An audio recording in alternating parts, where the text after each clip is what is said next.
Bonjour à tous. Bon, aujourd'hui, on va voir un petit peu les EPI pour la soudure sur de la carrosserie ou de la soudure en général.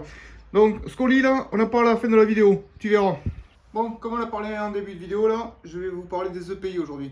Alors, ce sont des éléments très importants au niveau de la soudure pour éviter pas mal de problèmes. Donc, je vais vous montrer le minimum qu'il faut avoir. Donc déjà, pour le masque, minimum.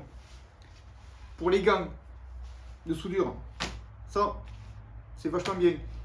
Et super important, les pompes de sécurité. Les espadrilles, c'est le top. Bon allez, trêve de plaisanterie. On va passer un petit peu en revue les vrais trucs qui sont à protéger. Vous avez bien compris que si je vous montre ça, c'est parce qu'il ne faut pas prendre trop n'importe quoi. Bon, vu qu'on a passé les éléments décoratifs, on va passer au vrai. Alors, deux choses hyper importantes. Le masque à souder pour se protéger les yeux. Ça, il ne faut pas faire l'impasse là-dessus. Et éviter les petits masques à la colle qu'on vous donne à tenir à une main pour pouvoir souder de l'autre. Ça, c'est à proscrire. Pas parce que ça ne protège pas, parce que c'est chiant. Un masque automatique, comme celui-ci, ça permet d'avoir les deux mains libres.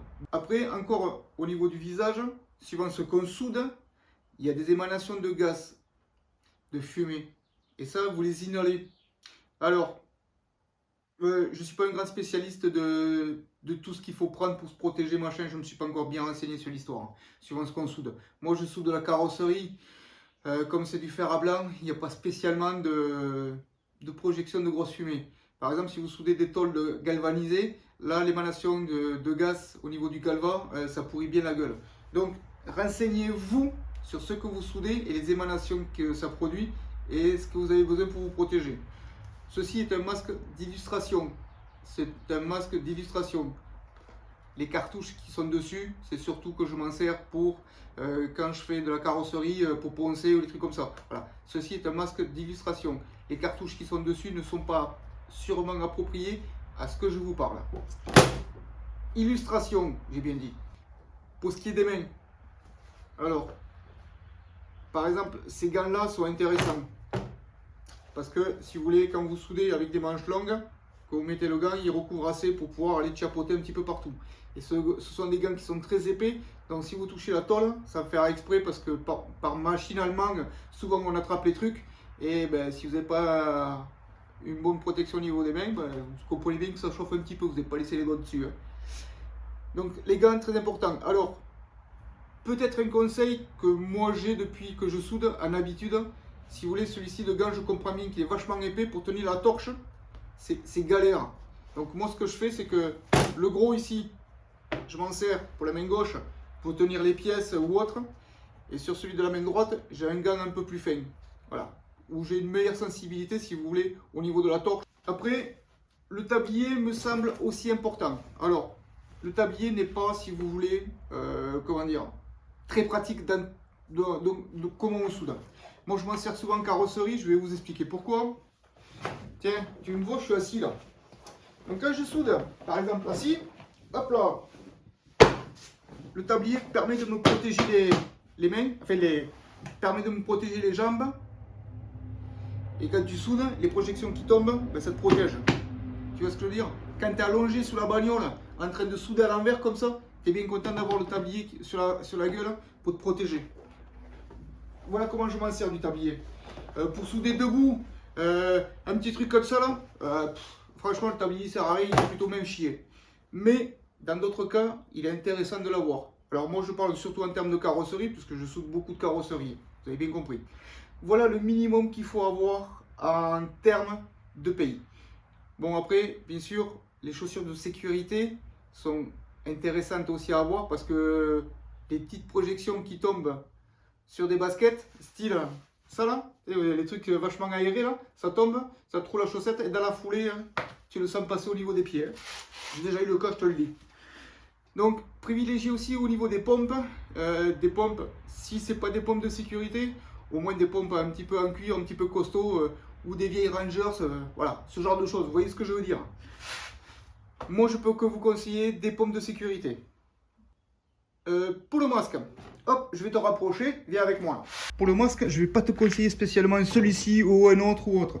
Machin. Donc celui-ci, c'est pas celui que je me sers habituellement. Celui-ci, je l'ai en rab. J'en ai toujours deux de masques au cas où il y en a un qui me tombe en panne et que je puisse continuer à souder. Ce qui est intéressant, qu'il faut regarder, c'est que tous les réglages soient à disposition ici. C'est plus facile quand tu l'as sur la tête de les chapeauter que quand tu les as à l'intérieur, comme certains, et de chapeauter à l'intérieur. Tu vois ce que je veux dire? Donc à privilégier, si vous voulez, le système de réglage sur les côtés. Après, suivant ce que vous soudez, il y a un petit peu des normes à respecter en termes de protection. Renseignez-vous, c'est marqué sur vos postes, c'est marqué sur les masques avec quoi on peut souder. Un autre truc à avoir, alors je te montre ça parce que je les ai pas sous la main les autres, c'est les protections auditives. Peut-être pas pour souder, parce que ça fait pas spécialement du bruit, mais certains masques à souder, comme celui-ci, ont l'option de meulage. C'est-à-dire que tu peux meuler avec tout en ayant le masque sur la face. Donc, moi, ce que j'utilise, ce sont des bouchons d'oreille. Comme je fais du tir, ben, j'ai des bouchons d'oreille. Tac, voilà. Donc ça, je comprends bien que ça passe pas sous le casque. Hein. On comprend bien que le masque sur la face, avec ça dedans, plus le masque machin, ça passe pas. Alors maintenant, on va parler du nouveau truc que j'ai reçu. Tu as vu là? Le Parkside, il est parti. Vendu. Et à la place, je me suis pris ça. Alors, pour être clair comme d'habitude, ce poste m'a été sponsorisé par ma carte bleue. C'est ma carte bleue qui sponsorise ce poste. Hein. Avec la vente du Parkside et un petit rajout, je me suis payé celui-ci. Alors bien sûr, c'est un poste MIG MAG. Et qui peut souder aussi en MMA. Bon, voilà. On peut faire de l'alu aussi et de l'inox. Ça, pour l'instant, je ne vais pas en parler parce que j'y connais pas assez. Ouais, c'est un truc à cristaux liquides machin électronique. Alors, poste tout simple qui permet de souder. Alors, c'est un poste DC Energy. Donc, c'est-à-dire que c'est un poste qui a des pré-réglages manuels dedans. Donc, par exemple, tu vois, ici, ça me permet de souder 100% CO2. Avec des pré-réglages. Là, avec 25% de CO2, ce qui permet par exemple de souder la carrosserie. Ici, le CV c'est en mode manuel. Ici, c'est pour souder de l'alu, c'est écrit dessus. Flux core, c'est pour faire du fil fourré. Le spool gun, c'est une espèce de pistolet qui permet, si tu veux, d'avoir une bobine intégrée directement dans la torche. Je te montrerai une petite photo là. Et après, on passe forcément à la soudure à l'arc. Et là, on est sur du TIG lift. Tu vois ce que je te parlais dans les autres vidéos? Tu vois le système d'enroulement que je voulais? C'est ça, c'est en ferraille. Maintenant, je vais te montrer pourquoi je ne peux pas l'utiliser. On est sur un poste à 500 balles. Donc tu vas comprendre un truc, que ça me casse les pieds. Regarde là.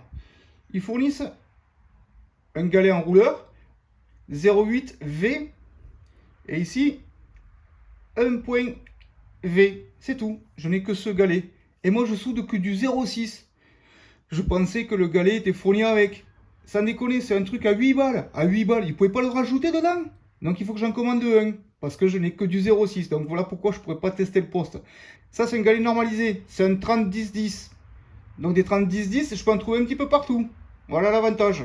Tu comprends pourquoi? C'est intéressant d'avoir ce genre de truc un petit peu normalisé. Tu sais, dans la vidéo précédente, je te parlais des trucs à faire attention sur les postes. Comme quoi, des fois, on ne peut pas avoir tout.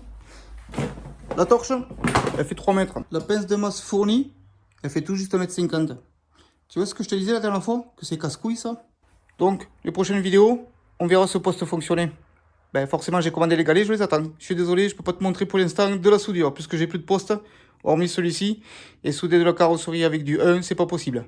Donc, voilà pourquoi je t'ai fait la vidéo sur les EPI, et pas sur, comme je t'ai dit, là, on commence la soudure. Donc, j'ai reçu le poste et j'ai pas le galet. Allez, prochaine vidéo, à coup sûr, on travaille sur la soudure. Salut!